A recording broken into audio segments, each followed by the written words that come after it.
vidéo a pour but de réexpliquer comment déterminer la limite d'une suite définie à l'aide d'une formule de récurrence du type un plus 1 égale f de un.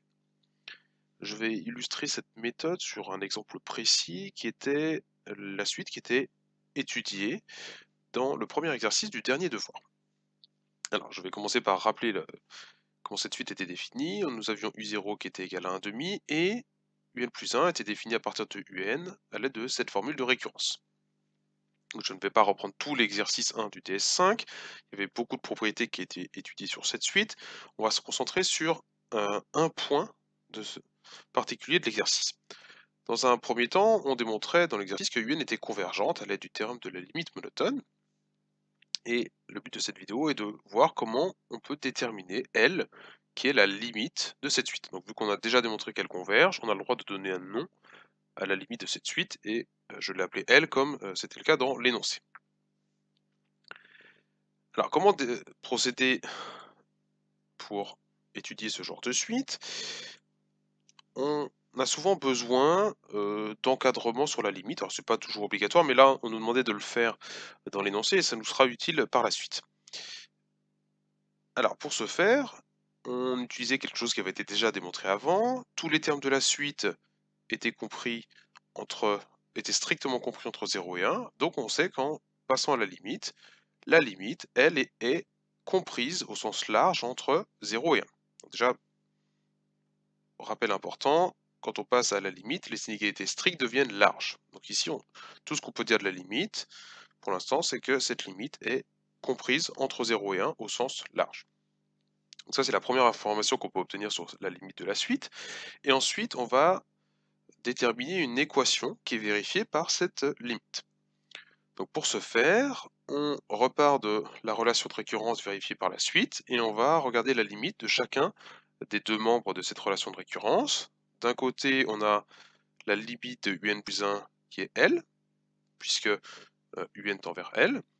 Et d'un autre côté, on a le quotient un sur un carré plus un plus 1 qui lui va tendre vers L divisé par L carré plus L plus 1.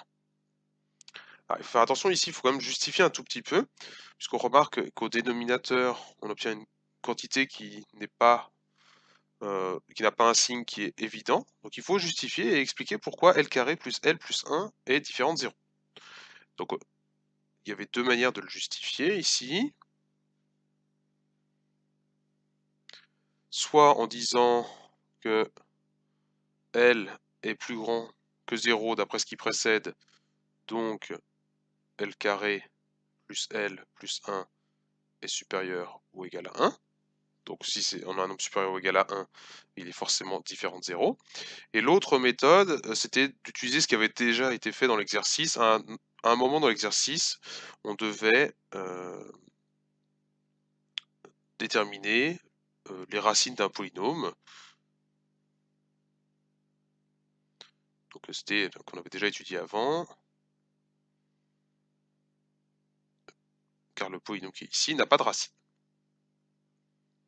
Bon, ça c'était déjà dit avant. Donc, on peut aussi citer la question dans laquelle on avait déjà déterminé ça. Donc il est important de justifier que ce dénominateur ne peut pas s'annuler. Voilà, donc on a d'un côté un plus 1 qui tend vers L, et d'un autre côté la fraction qui tend vers L divisé par L carré plus L plus 1. Et on va se servir de ça pour déterminer une équation vérifiée par L. Donc on va repartir de la relation de récurrence vérifiée par la suite. Donc un plus 1 est égal à un divisé par un carré plus un plus 1. Et en faisant tendre n vers plus l'infini, ou en passant la limite dans cette égalité, on va obtenir que L est égal à L divisé par L carré plus L plus 1. Puisque un plus 1 tend vers L, comme on l'a dit avant, et la fraction qui était à côté tendait vers L divisé par L carré plus L plus 1. Donc on a cette relation vérifiée par la limite. Donc c'est souvent ce qu'on fera. Et ensuite, la dernière étape consiste à résoudre cette équation. Alors ça peut être plus ou moins compliqué. Alors ici, ce n'était pas très compliqué. Je vais le refaire en détail. Ce n'était pas très compliqué. parce qu'en fait, ça avait déjà été fait dans une autre question. Bon, là, je vais le redétailler complètement, mais c'est quelque chose qui n'est pas très compliqué. Il suffit, par exemple, de tout passer du même côté, puis ensuite, vous pouvez factoriser par L. Il y a plein de manières de répondre à cette question.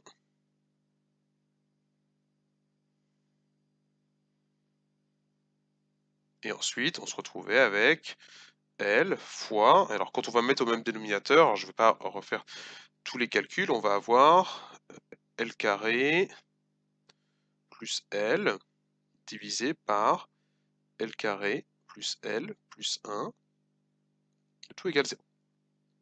Donc on continue un petit peu le calcul. On va se retrouver avec L carré fois L plus 1 divisé par L carré plus L plus 1 égale à 0. Et on va trouver qu'il n'y a que deux possibilités. Soit L carré est égal à 0, ou L plus 1 est égal à 0. Et donc, L est égal à 0, ou L est égal à moins 1. Voilà, donc on voit que finalement, avec la relation qu'on a obtenue sur L, il n'y a que deux possibilités. La limite ne peut valoir que 0 ou moins 1, mais vu l'encadrement qu'on a trouvé avant, la deuxième possibilité, finalement, ne peut pas se produire. Donc ça c'est car L appartient à 0. Donc finalement, il n'y a plus qu'une seule possibilité, et au passage, on remarque que la valeur qu'on trouve appartient bien au segment 0,1, donc on peut conclure UN converge vers 0.